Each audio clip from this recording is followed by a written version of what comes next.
আসসালামু আলাইকুম সুপ্রিয় দর্শক, কৃষি তথ্য চ্যানেল 24 এর পক্ষ থেকে আমি মোহাম্মদ মাহবুব আনাম আপনাদের জানাই স্বাগত। দেশের বাইরে থেকে যারা আজকের এই কন্টেন্টটি দেখছেন তাদেরকে জানাই আমরা অভিনন্দন। আজকের এই কন্টেন্টের মূল উদ্দেশ্য হলো বকনা বাছুর। যারা বাংলাদেশের রাজশাহী জেলার মধ্যে রয়েছেন, যারা বকনা বাছুর খুঁজছেন তাদের জন্য আমাদের আজকের এই কন্টেন্ট।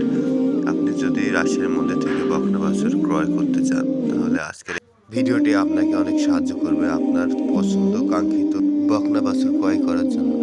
তাহলে চলুন দেরি না করে জেনে নেওয়া যাক আমাদের আজকের এই বকনা বাছুরের দাম কত। নাটোর জেলার মধ্যে যারা নিতে চান তারা এই ভিডিওটি দেখবেন, তাহলে আপনাদের অনেক উপকারে আসবে। নাটোর বাগাতিপাড়া মালঞ্চি বাজার এই গরুর হাট সপ্তাহে একদিন রোজ শনিবার বসে। এই হাটে আসলে আপনি গরু ছাগলের কিনতে পারবেন। আপনি যদি চান যে এখান থেকে সরাসরি গিয়ে গরু ছাগল নিজে দেখে এবং দাম জেনে দাম